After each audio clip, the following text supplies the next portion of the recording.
welcome to Turn the Page, the official podcast of the Syosset Public Library.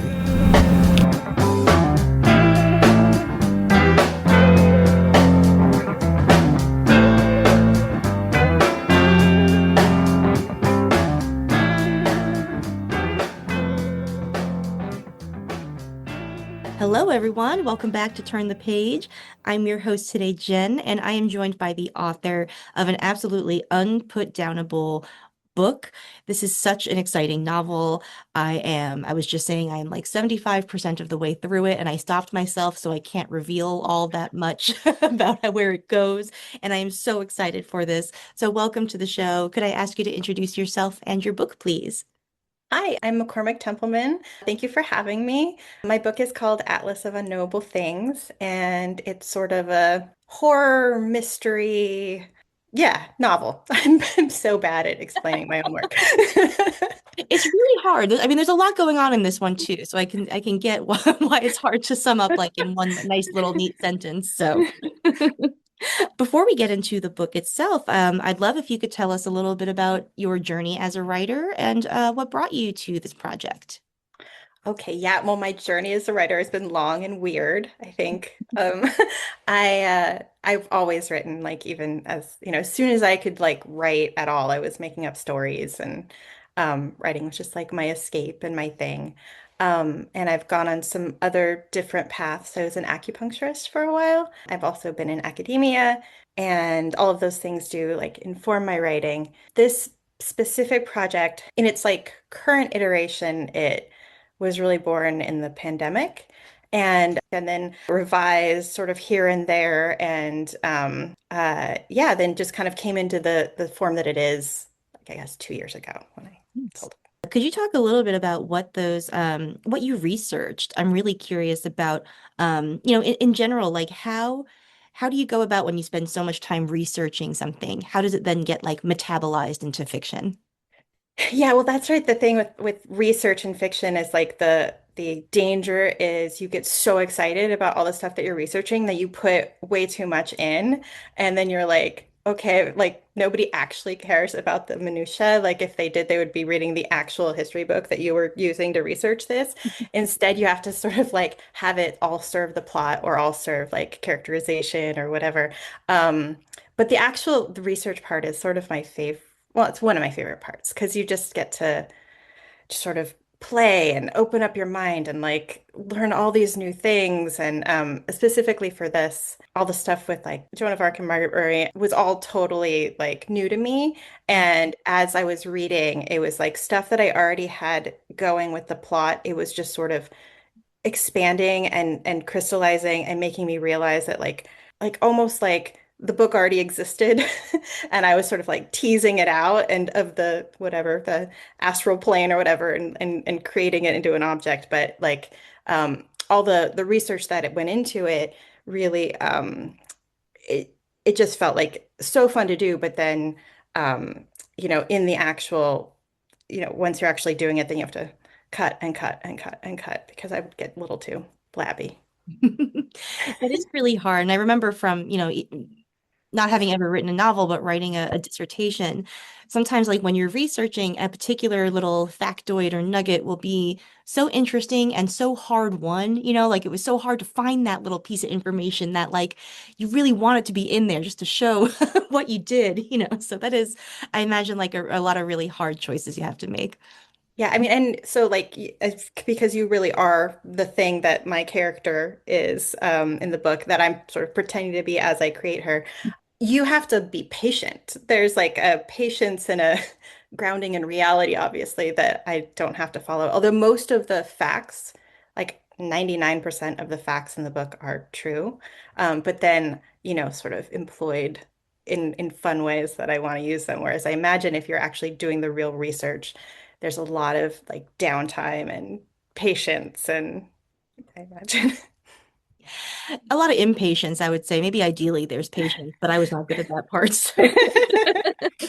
Um, so you did mention some of the topics that make it in here, like the witch cult hypothesis of Margaret Murray, which I found absolutely fascinating. I did a little bit of reading about witchcraft when I was back in grad school, so I did read Trevor Roper and some of like the other folks who kind of end up being cited, but I had never heard of this hypothesis somehow. So could you talk a little bit about, well, maybe to introduce it to our listeners if they are unfamiliar, and maybe like where in your writing process that came up? Like, was it part of the original idea, or did you encounter it while doing more research and it totally changed things for you? Mhm. Okay, so Margaret Murray was an anthropologist, and she came up with this idea that instead of the witch trials and witch hunts being just randomly persecuting women, that there was potentially a concerted effort to eradicate like an actual organized religion um, with sort of origins in worship of the goddess Diana, and that basically that they weren't witches, but that they were actually like an organized thing, and that the church was knowingly trying to destroy them. And it has since been totally discounted. But for the purposes of my book, I was like, but what if it wasn't? What if it was real? It's such a fascinating theory, and I could absolutely understand the appeal of it. And I think there is such a fine line sometimes between like interpreting history and like writing history fan fiction, you know? Yeah. So, so could you talk about how all of, we encounter all of these ideas through our protagonist, Robin, which I have a cat named Robin, so it was really fun to her as a little tuxedo cat. Um, could you talk about shaping her as a protagonist?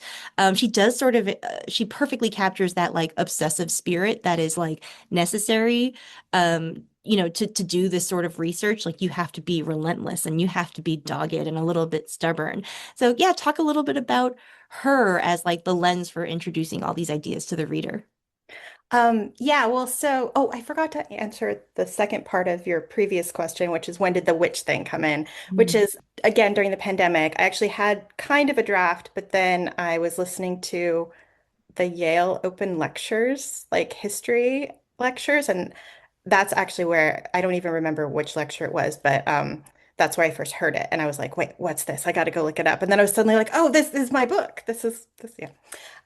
Okay, so Robin, um, Robin came to me kind of fully formed. She's got a lot of issues.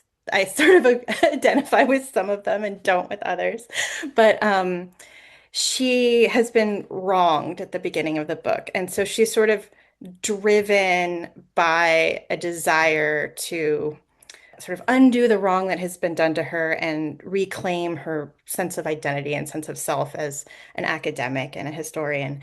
And so she's sort of pushed on toward her goal of uh, basically verifying this theory that she's trying to prove.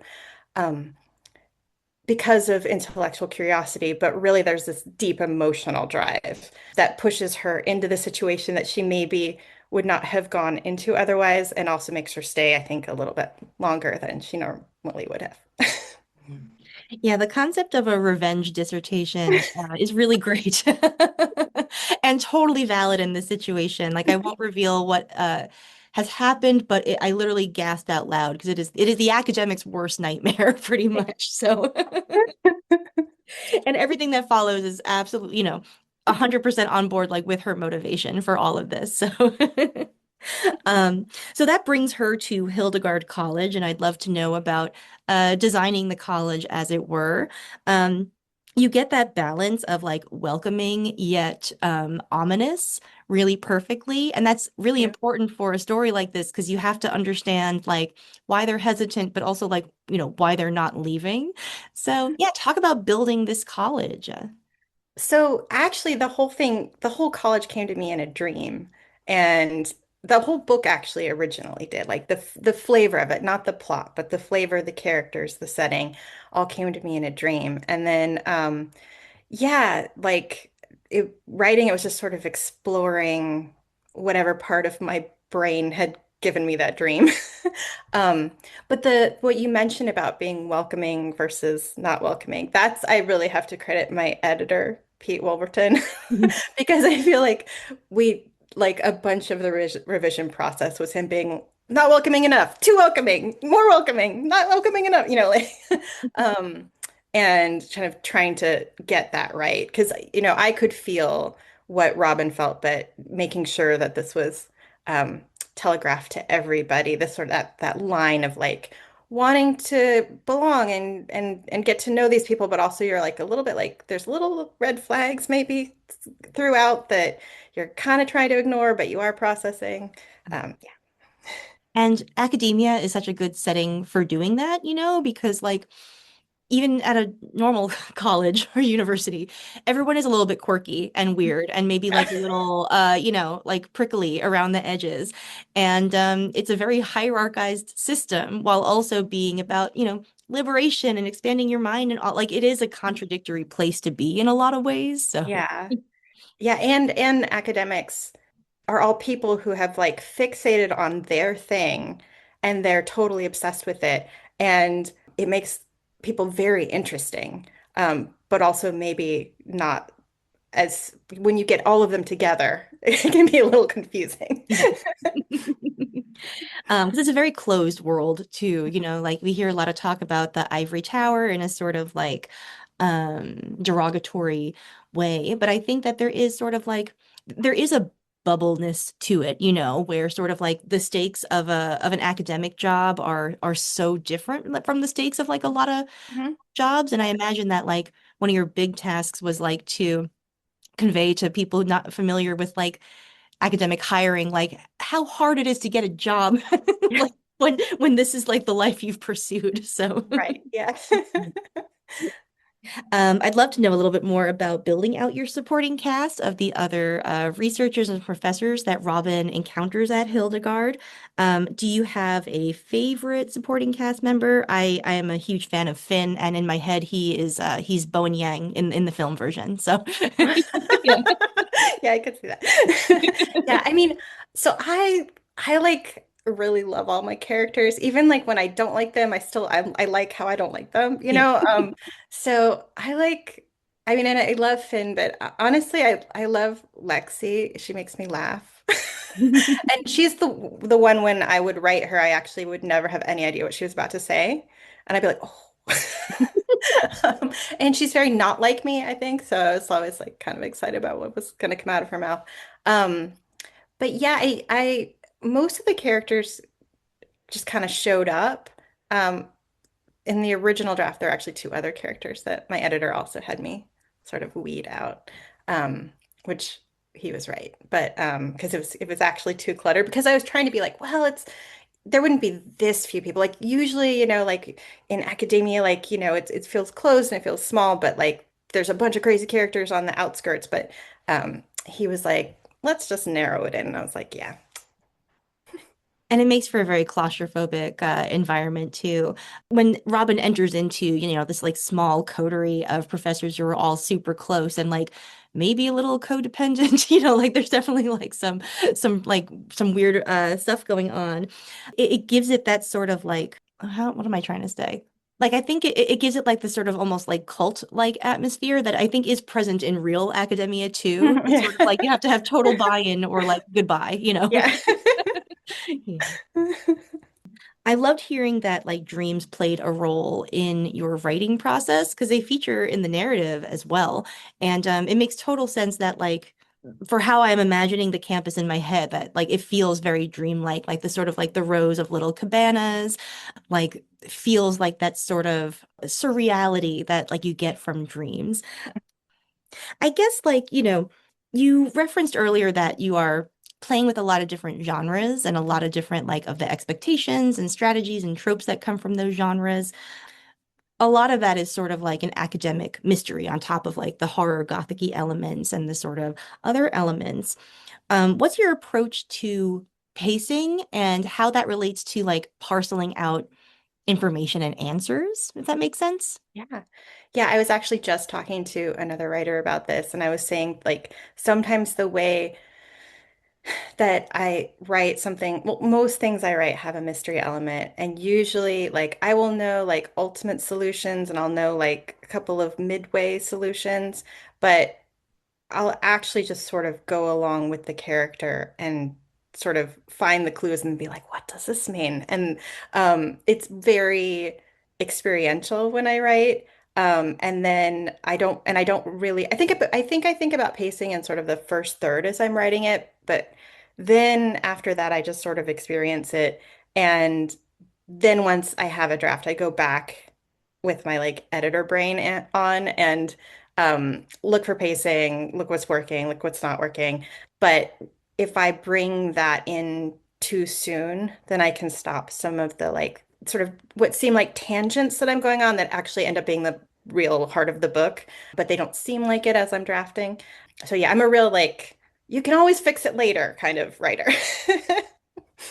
Absolutely. Yeah, it's really fun just to see how like I never really thought about how like just the research process sort of like can naturally mirror the structure of a mystery, because like when you're going through books and like old documents and stuff like that, like you're going to have questions answered, but then like those same documents are going to arise new questions for you. So it's like a really it's a fun like it's fun genre pacing, and it also does really reveal the nature of academic life because even though like Hildegard College is like not your average university or college in any way and has some weird stuff going on, it does feel like a very accurate depiction of the culture around campus life for sure.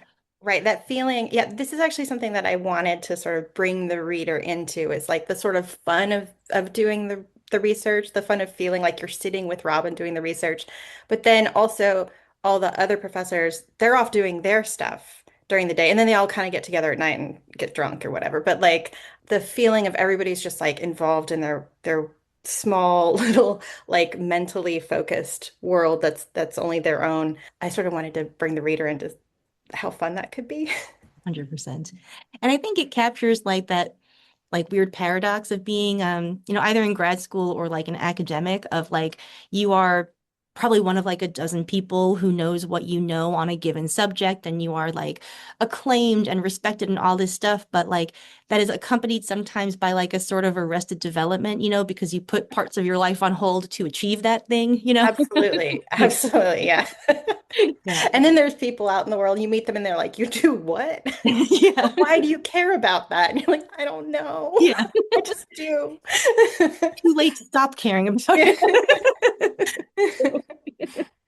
Um, Gosh, yeah, this book is just it's such a great ride and it really I feel like it's resonant for somebody who is an academic, but also like introduces academic life in a really vivid way to somebody who is outside that system, perhaps, while also telling like this really great story. So it's just like it's a great read. Thank you so much. No problem. What are you working on if you're able to talk about it, but is there anything on your horizon right now? Yeah, I have another book coming out with St. Martin's and I'm working on that right now. Right now it's more like horror rather. I mean, it has mystery elements, but like Atlas sort of to me, I wasn't even sure what genre it was as I was writing it. Like, is it mystery? Is it horror? Is it horror mystery? This is more straightforward horror. And it's kind of Faust meets Frankenstein a little bit. Um, yeah, That sounds great. Is there also a sort of academic aspect to that or there is. There's a lot of and yeah, I mean it does take place at a university.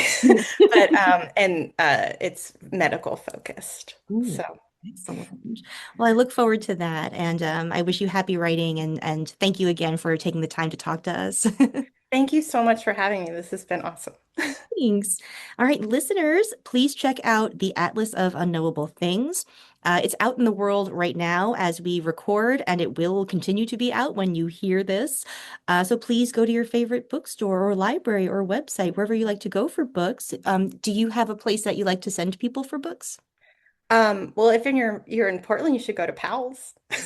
I did my undergrad in Portland and Powell's is the best. Yeah, I love to encourage bookstore tourism as well. So, um, Yeah. Oh, and if you're in Charlottesville, you should go to New Dominion, where I just had my launch there. Oh, very nice. Excellent. So they might have some signed copies too, it sounds like. So all right, so you have your homework, listeners. It is now time to close this chapter. I thank you for joining us, and we'll see you next time.